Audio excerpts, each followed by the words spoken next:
Então, primeira coisa, como que é formada essa estrutura, essa Safiel? A estrutura proposta, ela consiste basicamente na criação de uma nova empresa, que seria a empresa aqui embaixo, a Safiel. Essa empresa, ela receberia do Parque São Jorge todos os ativos do futebol masculino, do futebol feminino, categorias de base, direitos econômicos, federativos de atletas, patrocínios, licenciamentos, todo o ativo do futebol.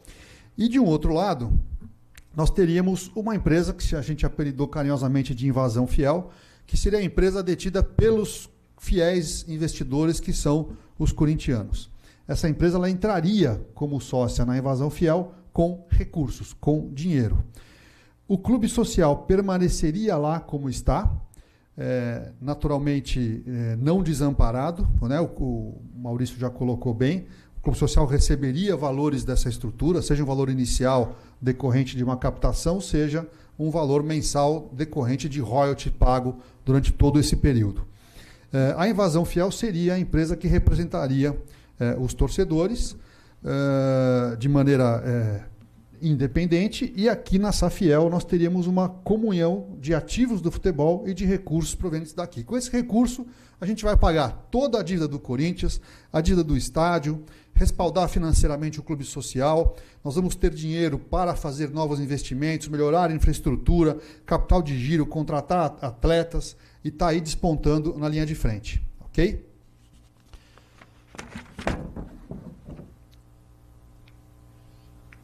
Essa empresa, a Safiel, ela teria, isso é o ponto chave da operação, uma estrutura de governança, de controle, de gestão de primeiríssima qualidade, equiparada às empresas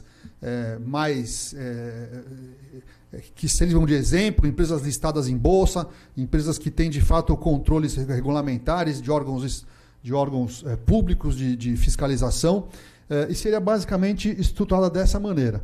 Nós temos, portanto, uma estrutura de governança formada por alguns conselhos, né, alguns comitês. Temos um comitê de governança, um conselho de administração, um conselho de fiscalização, um conselho cultural, sem prejuízo disso, uma auditoria externa periódica, um canal de denúncia terceirizado para que alguém de fora, uma empresa idônea de fora, receba e apure todas as irregularidades que a elas forem denunciadas, para que seja encaminhado, se comprovado for, aos órgãos de fiscalização, de administração, de conselho e todos mais, para que os acionistas ou seus superiores, tomando conhecimento, sigam dessa maneira nas medidas necessárias. O órgão de administração, que é o Conselho de Administração, ele é um órgão de poder estratégico, né? É o principal, ele define estratégia de curto, longo prazo, define orçamento, metas, resultados. O Conselho Fiscal tem uma função separada, é uma função de fiscalizar todas as práticas da empresa, né? Contas, práticas contábeis, balanços, contratos, observância do estatuto, observância da legislação. O Conselho Cultural é um órgão também dedicado a preservar todo o patrimônio cultural do Corinthians, marca, nome, hino, tradição, história, uniforme, bandeira, e preservar para que isso se perpetue no tempo. O Comitê de Governança, ele tem uma função bastante importante para assegurar a transparência e a isenção da gestão. O Comitê de Governança, ele também acaba por fiscalizar não só a observância do atendimento ao estatuto, mas as leis, normas, órgãos reguladores como o CVM, etc. E auditoria externa dessa mesma forma. O que é importante dizer? Que todos esses órgãos aqui, eles terão atributos mínimos. Para que as pessoas possam integrar esses órgãos, elas respeitarão cargos, experiência, formação acadêmica, idoneidade, critérios que estarão previstos no Estatuto Social, né, num caráter de cláusula pétrea, ou seja, cláusulas que não podem ser modificadas, tá bom? O Conselho de Administração, portanto, ele terá essa característica profissional. A ideia é que ele seja formado por 10 conselheiros, né?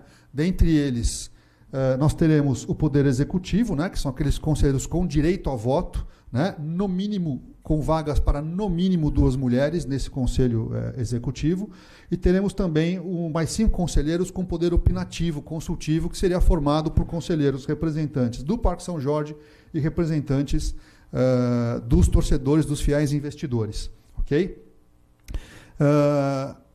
Esses conselheiros, eles contratam, eles entrevistam, supervisionam, demitem, colocam metas, fiscalizam o cumprimento do CEO, que é o executivo principal, né? Seria uma espécie de um diretor-presidente executivo, que é quem vai estar à frente.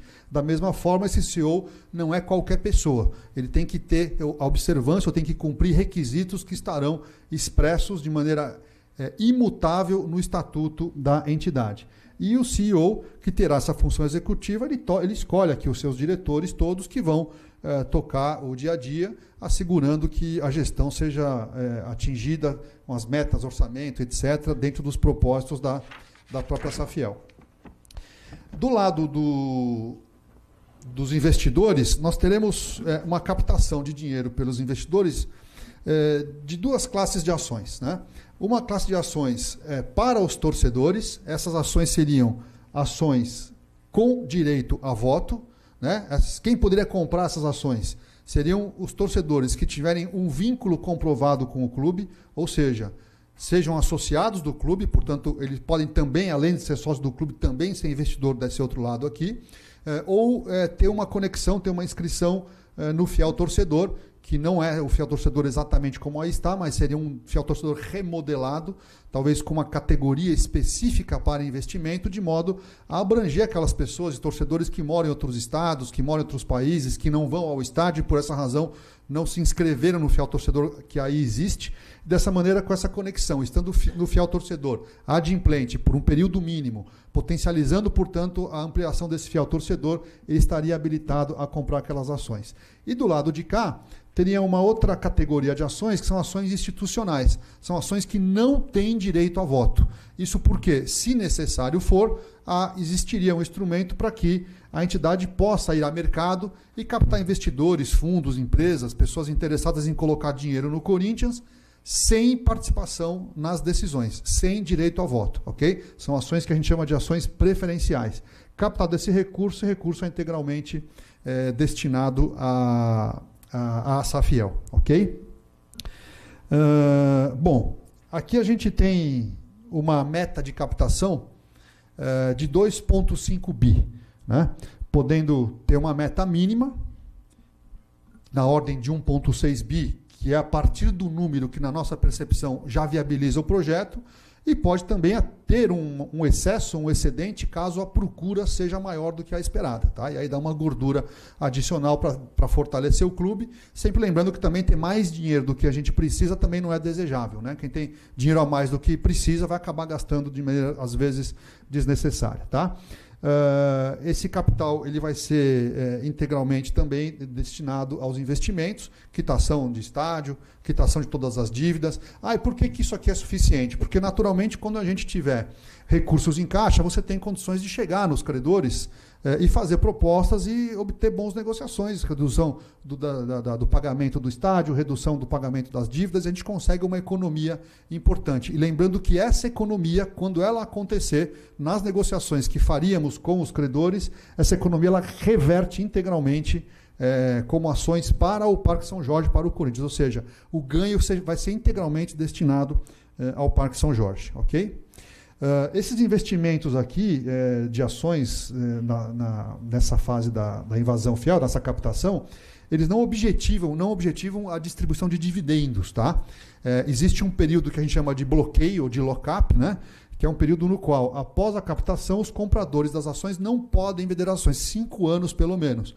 Por quê? Nesses 5 anos, a gente imagina que o retorno vai ser praticamente imediato, né? A gente consegue pegar todo o resultado positivo e reinvestir 1, 2, 3, 4, 5 vezes, para que daqui a 5 anos o clube esteja absolutamente fortalecido e preparado para dar passos maiores. Tá? Eduardo, mas... e qual é o interesse do investidor? Né? O interesse do investidor, preponderantemente, é na própria valorização das ações. Né? As ações elas serão valorizadas na medida em que o clube crescer, sanear dívidas e tiver com condições de seguir adiante, tá? Sem necessariamente receber dividendos. O dividendo vai ser pago no futuro? Veja, após 5 anos é uma deliberação dos acionistas, né, que são todos juntos, mas a ideia que vai estar no nosso estatuto é que se tiver a obrigação legal de distribuir dividendo, vai ser o dividendo mínimo obrigatório, tá? Não mais do que o mínimo obrigatório, porque a ideia é sempre fazer com que o lucro gerado, e se tiver muito lucro, nós temos um bom problema para resolver, seja sempre reinvestido, porque o futebol é assim, ele exige reinvestimentos constantes para você ganhar um campeonato e no ano que vem você seguir e chegar mais forte ainda, tá ok?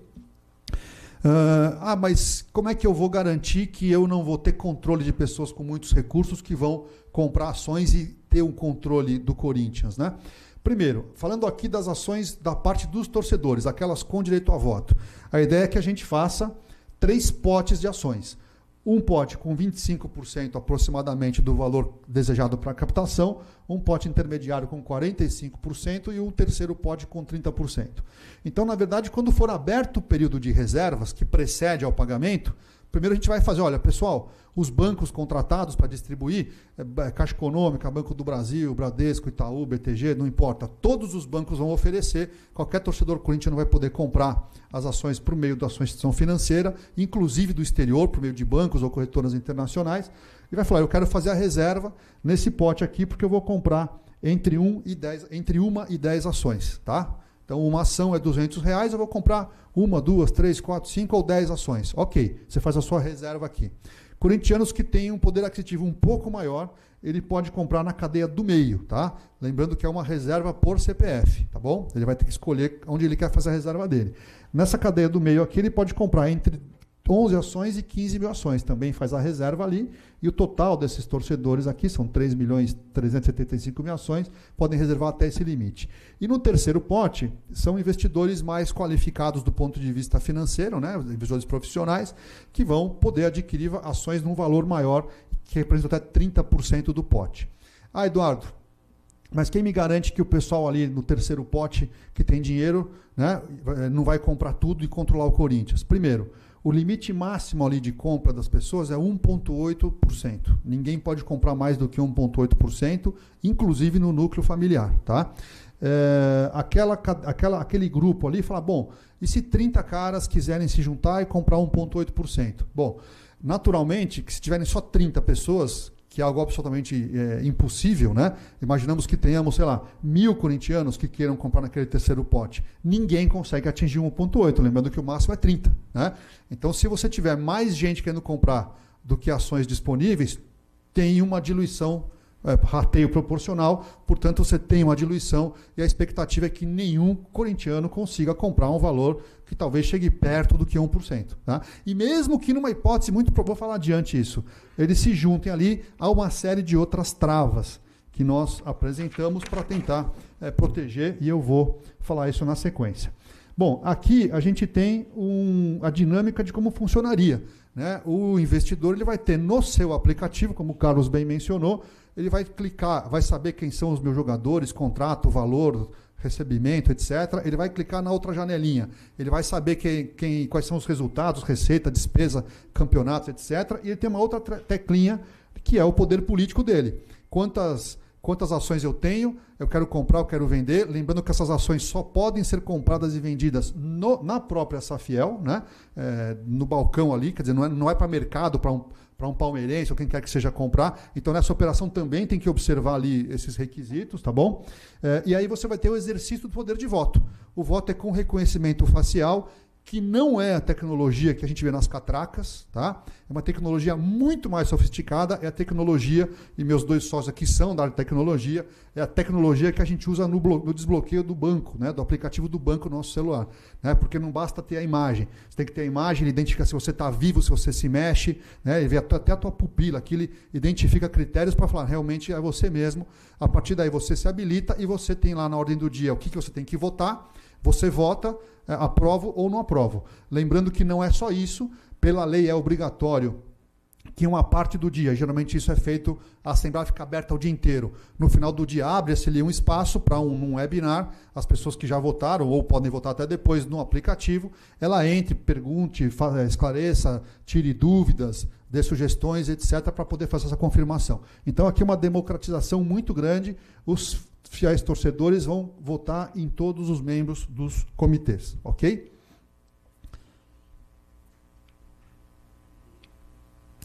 Bom, a pergunta é, na Safiel dinheiro pode comprar poder? A resposta é não. Nós tivemos essa preocupação e, além daquela limitação de 1,8%, nós colocamos uma série de outras restrições para evitar justamente que isso possa acontecer. Então, a gente tem aqui o limite por CPF de 1,8%, extensível a parentes. Segundo, como eu mencionei no pote, a distribuição vai ser pulverizada, tá? Então, na verdade, não vai ser possível você ter uma concentração, porque são centenas de milhares de investidores. Além disso, se tiver uma demanda maior do que a oferta, tem um rateio proporcional, ou seja, ninguém consegue chegar no valor de 1,8%, nem que queira, porque vai ter muito mais gente querendo do que esse 1,8% disponível. Tá? As operações, a partir de determinado valor, terão que ter comprovação da origem do recurso. Portanto, respondendo à pergunta que alguém fez, e se alguém vai lá e coloca 200 laranjas lá para comprar ações? Né? Laranja não tem imposto de renda, não tem CPF, não tem origem de recurso lista, então a gente vai exigir ali na tesouraria da empresa a comprovação de recurso para quem quiser comprar ação acima de determinado valor. Tá bom?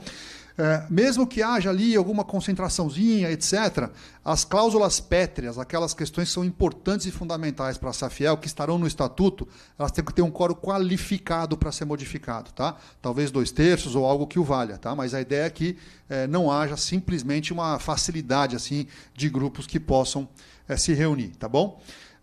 O Conselho de Administração também será 100% independente. O que significa isso? Para que seja ocupado o cargo de conselho, ele não pode ser investidor, nem por parte do Parque São Jorge, nem por parte dos fiéis investidores. Ou seja, o executivo do Conselho de Administração ele é uma pessoa com formação superior, independente, experiência, integra outros conselhos e não pode ser investidor para não ter conflito. Então, isso já corta qualquer possibilidade de acionistas ali ou representantes de acionistas queiram assumir aquela cadeira. Tá? Regras de elegibilidade, acabei de falar, né? Então você vai ter as funções dos respectivos conselhos e as regras mínimas para habilitar que as pessoas se candidatem. Há uma proibição estatutária que proíbe votos em bloco. Né? O que é voto em bloco? Se todos nós nos trancarmos na sala aqui, combinarmos que, pessoal, vai ter eleição, tal, todo mundo aqui está de acordo, vamos todo mundo votar igual para a gente poder ter força aqui e tomar o poder ali. Né? Existem mecanismos para identificar esse comportamento. Tá? Abre-se um procedimento de análise de investigação e, se for detectado, os votos das pessoas são anulados e ela fica com suspensão dos seus direitos de votar durante um determinado período. Ok? Além disso, não vai poder ter venda paralela. Né? Eu não posso vender para você, eu não posso vender para você ou para quem eu quiser. Quando eu quiser vender, eu vou dizer, Safiel, eu tenho 10 ações, eu quero vender. A Safiel vai olhar e vai botar você numa lista. Aí aparece uma outra pessoa, escuta, eu quero comprar ações, você tem? Tem sim. Ela que vai escolher para quem que ela vai vender. Então não há a possibilidade de vendas individuais e paralelas. Tá? E mesmo nessa situação, se a Safiel entender que está havendo um movimento de venda de ações muito significativo, ela pode ter a preferência de comprar ações. A própria Safiel internaliza essas ações e ela mesma fica dona daquelas ações. Tá? Então, também é um mecanismo que evita essa concentração. Além disso, a gente tem... Aqui.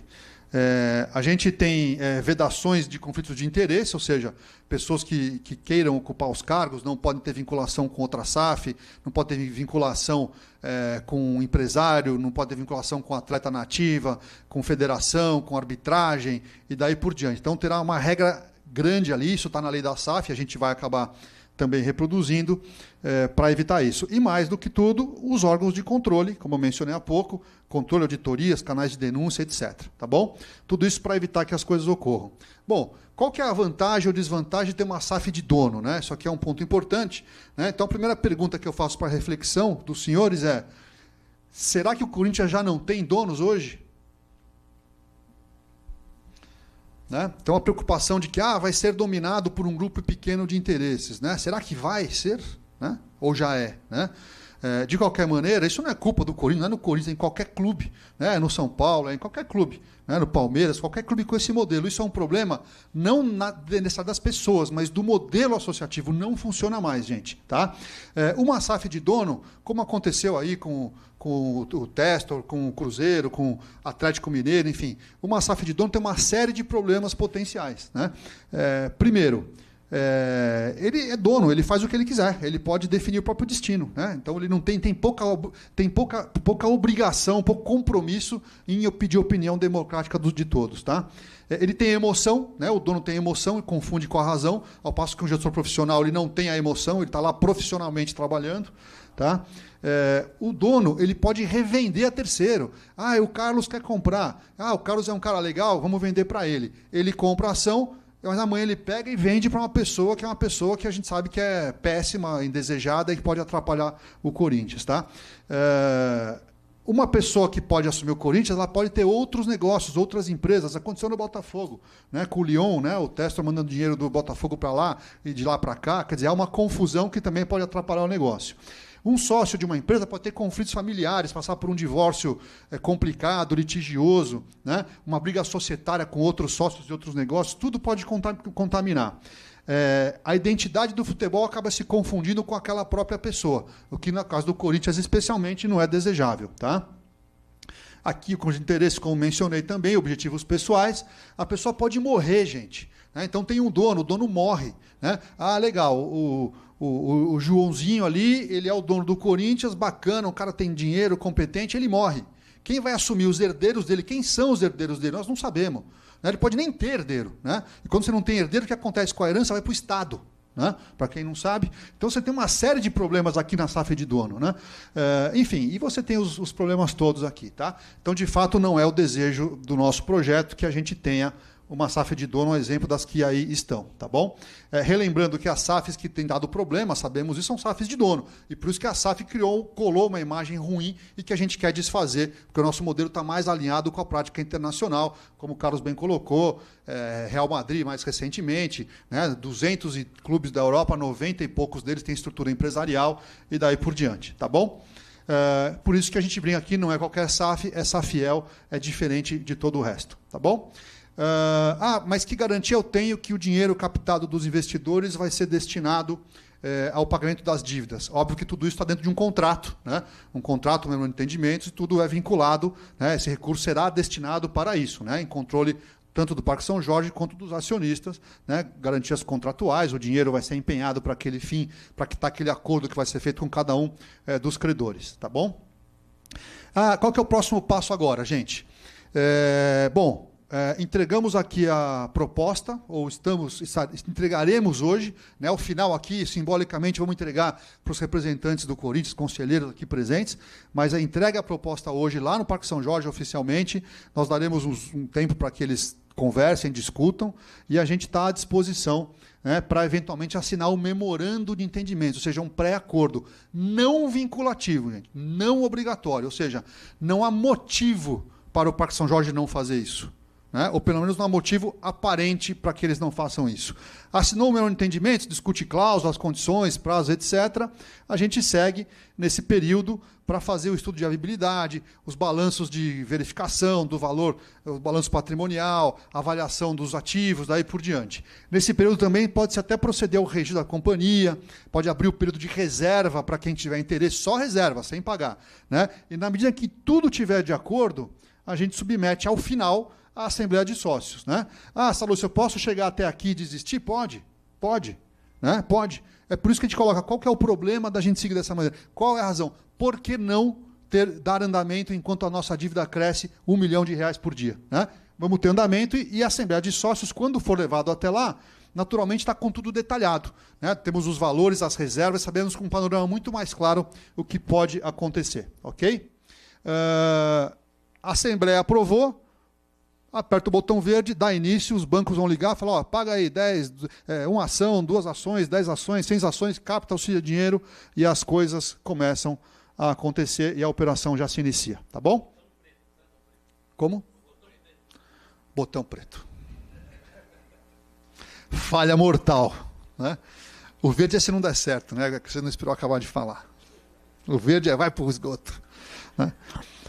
Bom, por que agora, gente? Porque os juros crescem R$1 milhão por dia. Simplesmente assim.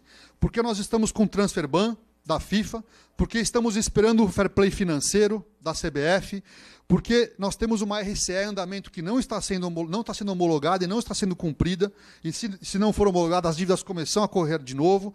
Nós estamos com ameaça de intervenção judicial, há grupos organizados preparando isso, aí circulando abaixo-assinado pela internet. Nós temos a reforma tributária, que vai fazer mais barata a tributação da SAF do que dos clubes associativos. Né? Nós temos risco de fechar as portas, não alcançamos incentivos fiscais por conta da falta de regularidade. Né? Nós temos uma situação de fragilidade perante os nossos investidores, patrocinadores, etc., por conta dessa situação. Temos um clube social deficitário, muito embora tenha sido dito ao contrário ontem, não é isso que os números mostram. Né? Temos investigações criminais. Todos os dias tem uma notícia ruim na imprensa. Né? Temos uma necessidade de alinhar o mercado internacional. É isso que o mundo está fazendo e é isso que obrigatoriamente faremos. Se não terá saída, até que seja pela questão tributária, o Romeu Tuma falou ontem mesmo, teremos que mudar para a SAF, porque em 27 começa a nova reforma tributária e vamos pagar mais imposto do que a gente ficar aqui. Né? Ele já reconhece isso. Né? Então, por que não caminhar até a fase necessária para a gente ganhar tempo? Né? Nem que a Assembleia não aprove lá na frente. Se não aprovar lá na frente, ok. Desfaz o negócio, a gente segue a vida e busca outros caminhos que não podem também deixar de existir. Risco de falência, insolvência civil, sim. Clube pode falir, sim. Pode ter insolvência civil decretada normalmente. Pode ter risco de responsabilização dos dirigentes que fizeram o que fizeram. Né? Então tem uma série de questões. Por que não começar agora? Tá? Então, basicamente, é isso. A mudança ela é inevitável. A insatisfação de todos é uma sensação muito ruim. Temos uma visão do novo. O novo é a profissionalização. Conhecemos os próximos passos e a urgência é de todos, tá bom? Eu queria só fechar isso, dizer que o trabalho foi feito também, não só por mim, mas com todo o suporte jurídico, né, da comissão jurídica que está por trás do nosso grupo e que estão aqui presentes, né? E aí eu queria fazer menção aos meus amigos da comissão ali, o Felipe Hennickel, o Hugo Funaro, o Samir Shoaib, o Bruno Frigenstein, o Ivandro, que não está presente, também a nossa assessoria externa, né, Monteiro de Castro Setoguchi, o Rodrigo está aqui, ou estava pelo menos, né, Rodrigo, né, que foi um dos idealizadores da lei da SAF, e além de todos os demais que integram o nosso grupo e nos ajudaram. Ok? Muito obrigado, fico à disposição.